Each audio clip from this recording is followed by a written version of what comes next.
The thing about family, I said, staring into that damn glass of champagne, is they're the only ones who can twist a knife and smile while doing it. Phineas, my own son, had poured the drink himself, toasted me like he meant it. But I'd seen that look before, back in interrogation rooms, across tables from men who swore they were innocent. The kind of look that says it's already done. It was New Year's Eve, and his house was dressed like money he didn't have, gold trimmings, crystal plates, a fake warmth stitched together with debt. Zelda fluttered around in her red dress, pretending everything was perfect. I knew better. I could smell desperation beneath the perfume and roasted duck.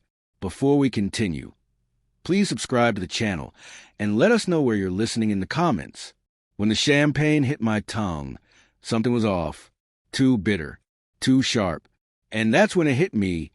My heartbeat stumbled like a bad radio signal. I smiled through it, pretending I didn't notice. Because old men like me don't panic. We watch, we wait. Phineas kept talking about new beginnings, about family investments.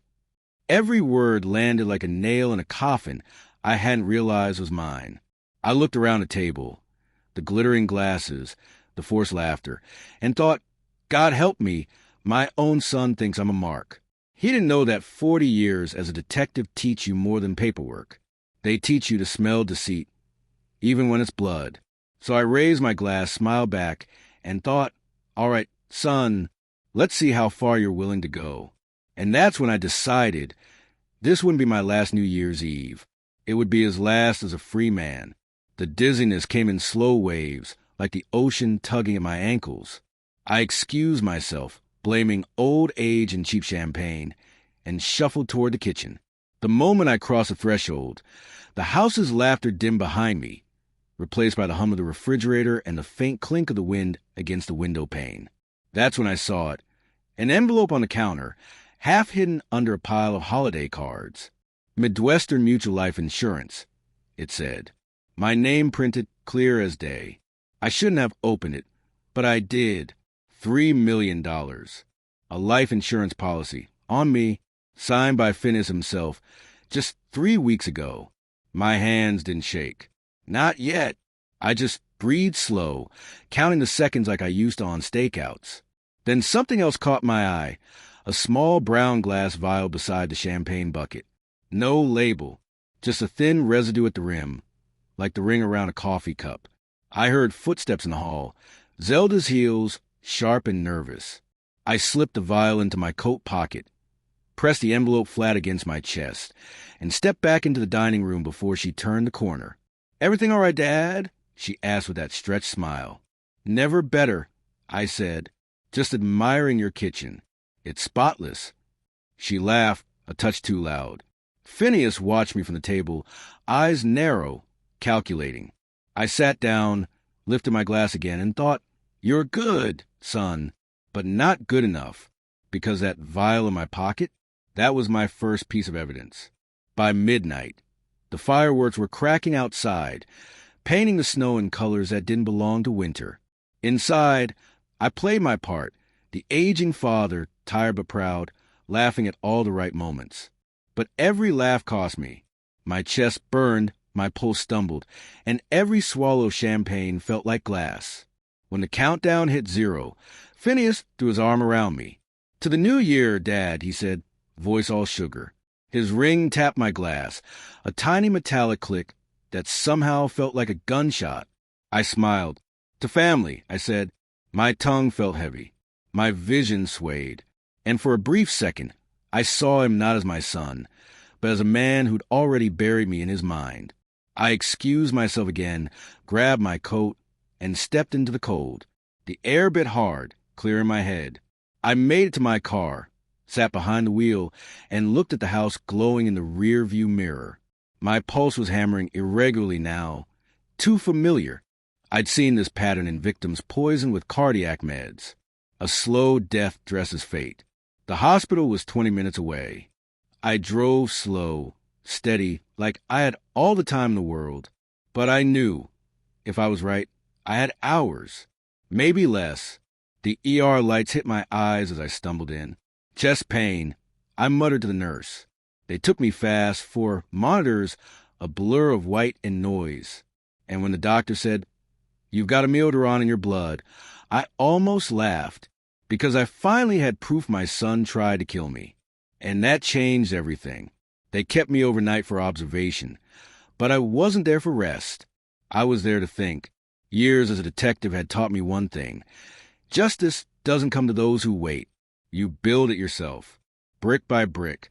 When the nurse stepped out, I pulled my coat from the chair and slipped the brown vial into a specimen bag I'd swiped from the counter. Evidence, clean, sealed, traceable. I noted the time. 2:47 a.m. Old habits die harder than old men. At dawn, Detective Norbert showed up. I'd worked cases with him decades ago, back when he still had hair and I still had patience. "Jesus, Orville," he said, "you look like hell." "Feels worse," I replied, "but I got something you want to see." I handed him the bag and the insurance letter.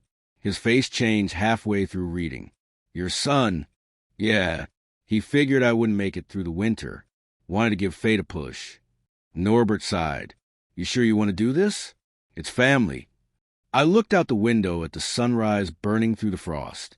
He stopped being family when he priced my life at $3 million.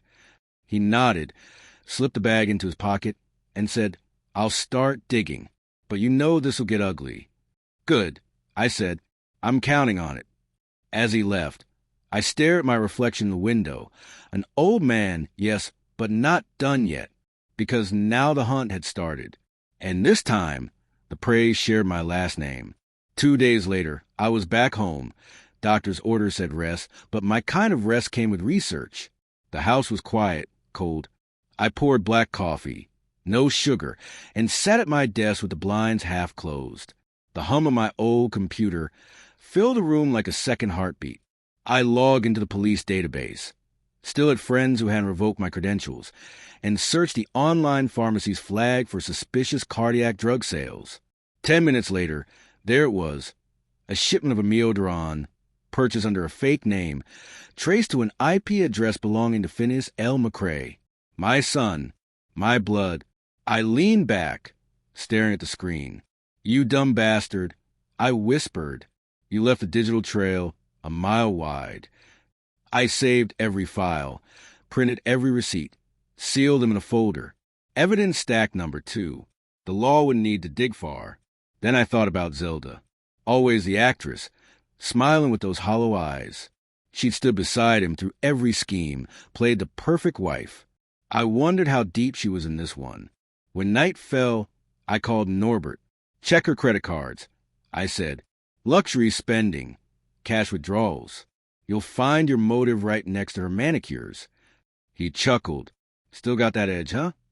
"Edge keeps me alive," I said. Outside, snow began to fall again, slow. Heavy flakes covering everything in silence. But not even snow could bury the truth. And by morning, I'd make sure they both felt the chill. By Thursday, the storm had buried the town in white silence. I liked it that way. The quiet helps a man think. I sat by the window, watching the snow twist under the streetlight, when my phone buzzed. It was Norbert. "You were right," he said. "Zelda's been draining your joint account. Payments to a jeweler in Chicago. Luxury handbags. One payment marked consulting. Guess who cashed it?" I already knew. "Phineas," I said. "Yeah," Norbert sighed. We also found a deleted email chain from his office laptop. Talked about a timeline and a final payout. I've got enough to start a case. A case. That word used to mean justice. Now it just meant tragedy in a suit. I thanked him, hung up, and stared at my reflection in the window again. There's something cruel about seeing your own eyes when you're planning how to take down your son. But the law wasn't enough for me. Not this time. I wanted him exposed. I wanted him to feel what betrayal really cost. So I started building my own trap. I opened my safe. Inside, my old service revolver, a recorder, and my will. I set the gun aside. This wasn't that kind of revenge. Then I opened the will, grabbed a pen, and smiled. 6 months ago, I'd rewritten it. Added a clause, quietly, cleanly.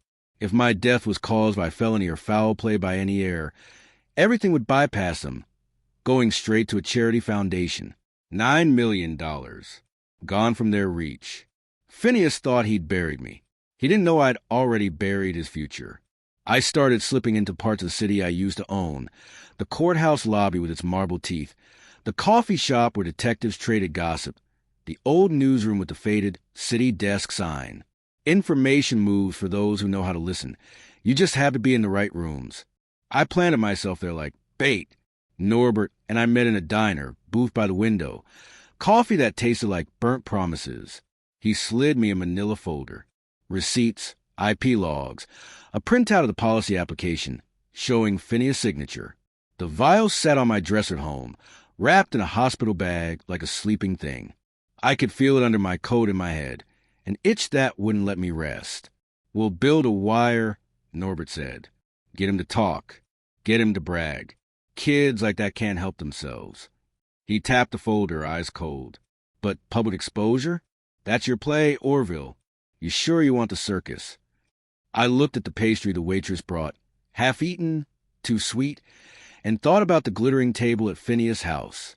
I thought about the way his wedding band caught the fireworks light, the way he tapped my glass like a metronome counting down my heartbeat. I want them humiliated, I said, not in private, in front of their friends, their partners, their lenders. Let people see the man behind the smile. We sketched a plan, a staged family intervention that Norbert's team would monitor, a leak to the financial regulator about the offshore accounts, an anonymous tip to Phineas' firm that might get internal audit eyes on him. I wanted his world to wobble. Credit calls, whispered accusations, partners pulling back. I wanted him to feel the public cold. Back home, I took the vial out of his hiding place. I placed it next to the champagne flute from that night, the same glass with Phineas' ring mark on the rim. I held them both, one in each hand, two small cylinders of truth and treachery, and felt the old detective's grin spread like sunlight across a grave. Then my phone buzzed. Unknown number. I almost ignored it. I think you should come by the law office tomorrow. A voice said, clipped and professional. There's been an inquiry about the will. My chest sank in a way the amiodaron had only pretended to, because somebody else had already started moving pieces. The law office smelled like lemon cleaner, an old paper, comforting, bureaucratic, safe. Elodie met me in the reception, her suit sharp, her eyes sharper. Mr. Hawk, she said, like she'd been waiting on this exact script. There's been an inquiry about your will. Someone flagged an amendment. My mouth went dry, not from fear, but from that cold, delicious certainty. Who called? I asked. She hesitated. Anonymous. Said they were concerned about family finances and suggested a review. I pulled your file and, well, your amendment is very thorough. She smiled without warmth. You should know. If anyone contests, they'll have attorneys. This could get messy. Messy is a polite word for fireworks. I sat, feeling every muscle in my face set like wire. Good, I said. Messy clarifies things. She flipped through the papers like a dealer shuffling cards. We'll notify beneficiaries in the standard way. But, Mr. Hawk, you did update this 6 months ago. No witnesses. Not many, I admitted. Just a notary and a careful pen. She nodded, tapping an index finger. Then don't be surprised if someone moves fast. People panic when their money smells like smoke. We were talking strategy, how to lock the file, how to authenticate signatures, when the front door slammed and the hallway filled with boots. Voices, one familiar, two smooth. Phineas, his laugh ricocheted like a thrown bottle. Zelda's heels clipped behind him. Papers rustled. Elodie looked up. I turned my head. The man who poured me champagne and smiled at my funeral walked in like a prosecutor. Only he hadn't been indicted yet. He looked at me and smiled that practiced smile. Dad, he said, and the room got louder. Phineas strutted into Elodie's office like a man walking onto a stage he thought he owned. He wore a navy suit, too tight across the shoulders, and that smug half-smile that used to charm teachers out of giving him detention. Zelda followed, perfume thick enough to choke the truth out of anyone. Dad, he said, laying a hand on my shoulder, as if he hadn't tried to poison me a week ago. We got a call. Something about your will? Just wanted to make sure everything's fair. Elodie glanced at me, unsure whether to speak. I nodded. Of course, son. Always good to make sure your inheritance is in order. His grin twitched. Just for a second. He didn't expect me to sound calm. He expected fear or guilt. Elodie cleared her throat. Mr. McCrae, your father's amendment is legally binding. It simply redirects assets to a charitable trust in certain circumstances. Phineas frowned. Circumstances. I leaned forward. Let's say, if something unfortunate were to happen to me, and the cause wasn't natural. He laughed, but it came out thin. Come on, Dad. That's morbid. Life insurance policies usually are. I said softly. For the first time, Zelda's eyes flickered, fear or realization, maybe both. I stood, straightened my coat, and smiled. You too should celebrate. You've still got your freedom for now. Phineas' smile vanished. His jaw locked. What the hell does that mean? I leaned close, so only he could hear. It means I'm not the one who's dying this year. And when I walked out, I could feel the heat of his stare burning holes through my back. The game had turned, and he knew it. By the time I reached my car, my hands were trembling, not from age this time, but from adrenaline. I sat behind the wheel, watching the snow melt on the windshield, replaying Phineas's face in my head. The flicker in his eyes when I mentioned the insurance policy, that was fear, the kind you can't fake. That night, I called Norbert. They confronted me at the law office. I said, "You were right. He's nervous." "Good," Norbert replied. "We'll push harder." Financial Crimes Division already flagged his accounts. Overseas transfers, shell companies, fake invoices. The DA's interested. I closed my eyes, exhaling slowly. He's going to feel it, Norb, piece by piece. Norbert chuckled. You always had a taste for poetic justice. Justice isn't poetic, I said. It's arithmetic. Over the next few days, things started moving. Phineas's firm froze his access, pending internal review. Zelda's credit cards were declined at a country club luncheon. Word spread faster than wildfire in silk. I could imagine her standing there, cheeks burning, pretending she didn't care, while every wife in the room whispered. That was public humiliation #1. I didn't need to see it to know how it felt. Pride cracks loudest when it's brittle. By Friday, Phineas called me, first time in months. His voice was shaky, angry. You're destroying my life, Dad. You think this is funny? I smiled into the phone. No, son. Funny would have been surviving your little toast and letting it slide. Silence, then a sharp breath. You'll regret this. Already did, I said, and hung up. He still thought this was about revenge. He hadn't realized yet. It was about lesson plans. The following week, the town started talking. Small towns always do. At the diner, people whispered over burnt coffee and pie. Did you hear about Phineas McCrae? The investment guy. Rumors breed faster than guilt, and I didn't have to plan a single one. Norbert called again. He's cracking. His partners cut him loose today, found the discrepancies in the ledgers we sent over. I smiled. That's strike 2. Strike 2. Wait for 3, I said. Later that afternoon, I took a slow walk downtown. Same streets I'd walked as a cop 40 years ago, only now I was a ghost haunting them. Through the frosted glass of the bank, I saw Phineas arguing with the branch manager. His gestures were big, desperate. I lingered by the window long enough to catch fragments. You can't just freeze my accounts. It's a mistake. My father, he's lying. The manager just shook his head. People were watching. Phones were out. That was public humiliation #2. I didn't move until he turned and saw me across the street. For a second, he looked like a child again, lost, scared. Then anger replaced it. He stormed out, snow crunching under his shoes, eyes wild. He shouted, You think this makes you better than me? I met his gaze. No, son, just cleaner. He froze, his breath fogging the cold air, before turning away. That night, I sat by the fire with a glass of bourbon, the old revolver beside me untouched. Some men need bullets to end a story. I just needed truth, End time. 2 days later, I got the call I'd been waiting for. Norbert's voice carried that low satisfaction only cops and old wolves share. We've got enough. Digital trail, the vial, the policy, the hospital report. It's airtight. DA's prepping a warrant. I leaned back in my chair, the wood creaking beneath me. Make it count, I said. No shortcuts. No deals. Wouldn't dream of it. After I hung up, I stared at the photo on my mantle. Phineas at 12, grinning with a fishing pole, sunlight in his hair. Back then, I thought he'd grow into a better man than me.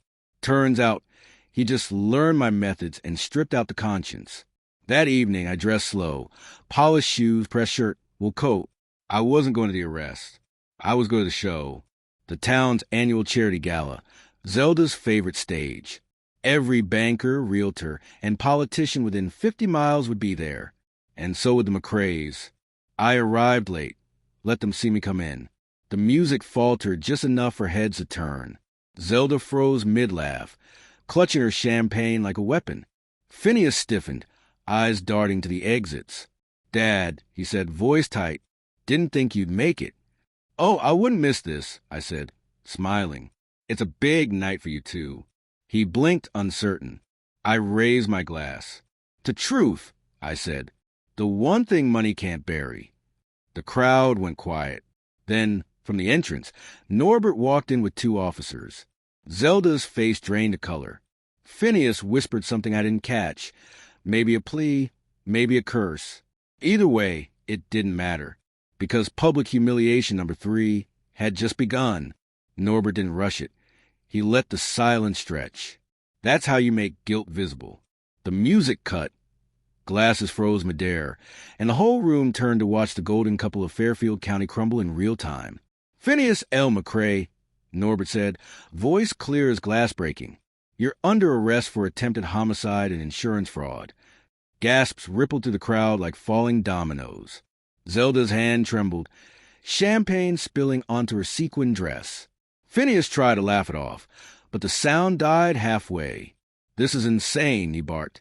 You can't. I can, Norbert said, producing the vial in its evidence bag. Recognize this? The color drained from Phineas's face. He looked around, searching for allies, for exits, for any crack in the world that might let him crawl out. But there was nothing, only whispers and phones recording every second. Zelda stepped forward, voice trembling. You can't do this here, please. Oh, but I can, I said softly. You wanted witnesses, didn't you? Our eyes met. His face, one so confident, so sure, was a mask of every man I'd ever arrested. The kind that finally realizes the world's not bending his way anymore. As the cuffs clicked around his wrists, he spat. You set me up. No, I said, calm as winter air. You set yourself up. I just kept the receipts. The officers led him through the crowd. Zelda followed, crying silent, ugly tears. I stayed still until the door shut behind them. Then I turned to the room, raised my glass again, and said, Happy New Year. The applause was hesitant, then swelling, half pity, half awe. But I didn't care, because justice doesn't always sound like sirens. Sometimes it sounds like silence after the storm. The next morning, the papers had a field day. Local financier arrested at charity gala. One headline screamed. Another called it the poison toast case. My phone didn't stop ringing. Reporters, old colleagues, even neighbors who suddenly wanted to check in. I let it all roll past me. I wasn't interested in fame. I was interested in closure. By noon, I was at the courthouse. Zelda had already posted bail, wearing sunglasses big enough to hide a continent of shame. Phineas sat behind the glass, orange jumpsuit, eyes like wet ash. I didn't go in to see him, just watched from the hallway. Norbert joined me, coffee in hand. They're trying to cut a deal, he said. Zelda flipped first. Gave up everything, emails, texts, proof of the insurance plot. Your son's cooked. I nodded, always knew she'd sell him before she'd save him. You getting what you wanted, Orville? I took a long sip from my thermos. Black coffee, bitter, honest. Almost. He smiled. You know, the DA wants you to testify. You'd tear him apart on the stand. Not necessary, I said. The will does that better than I ever could. Because the clause had triggered the moment he was charged. Every penny $9 million had already been wired to the charity fund. I made sure of it. Norbert chuckled, shaking his head. You really thought of everything. I watched snow start to fall outside the window again. That's the thing about detectives, I said quietly. We don't plan for revenge. We plan for evidence. And this time they were the exhibit. Weeks passed, and the town moved on. Scandals fade fast once there's a new one to chew on. But for me, the quiet that followed was louder than any applause. I spent mornings at the lake, same spot where I used to take Phineas fishing. The air smelled like iron and pine, clean, untainted. The charity foundation had already begun its work. Scholarships, community programs, kids getting chances my son never wanted. Each check signed in my name felt like a small resurrection. I'd taken something rotten and made it grow clean. Still, nights were heavy. Sometimes I'd wake up at 3 a.m., hearing his voice when he was 10. Dad, did I do good? I'd lie there, staring at the ceiling fan turning slow, and wonder if maybe I'd failed him long before he failed me. Norbert dropped by one afternoon with case files to close. He pled guilty, he said. Zelda, too. She turned state's evidence. He's looking at 12 years minimum. I nodded, not smiling. Justice is never pretty, is it? Never was, he said. You gonna visit him? I thought about it. The smell of gun oil, the sound of handcuffs, the taste of bitter champagne. No, I said finally. Let the system talk to him. I already said everything that mattered. As Norbert left, he paused at the door. So what now, Orville? I looked past him, out at the fading daylight over the snow-dusted trees. Now, I said, now I build something worth leaving behind. And for the first time in months, that didn't sound like revenge. It sounded like peace. Spring came slow that year, like the world was testing whether I deserved another season. The ice melted off the lake. The birds returned. And for the first time in a long time, the house didn't feel like a tomb. I sat on the porch most mornings, coffee in hand, listening to the soft crackle of thawing earth. One afternoon, a letter arrived. Prison mail. The handwriting, hesitant, ashamed, was Phineas's. I almost tossed it, but curiosity is an old habit that dies last. Dad, it began, you were right, about everything. I thought I was smarter than you, than life. I wasn't. I just wanted to stop feeling small. I read it twice, then set it down. The words didn't sting, they settled, like dirt on a grave that's finally ready to close. That night, I took the champagne glass, the same one from that New Year's Eve, and set it beside the brown vial on my desk. Two ghosts of the same sin. I kept them not as trophies, but reminders that evil doesn't always come with a stranger's face. Sometimes it carries your name. I poured one last drink, bourbon this time, honest and clean, and stepped outside. The air smelled of wet pine and smoke from a neighbor's grill. Somewhere down the road, kids were laughing. I raised my glass to the dusk. To the living, I said quietly, and to lessons learned the hard way. Then I tipped the glass, let the bourbon spill onto the ground, and walked back inside. The vial and the glass stayed behind, glinting in the last light of day. The past was buried. The reckoning was done, and for the first time in years, I felt free. If you like this story, please like this video. Subscribe to the channel and share your impressions of this story in the comments. To listen to the next story, click on the box on the right.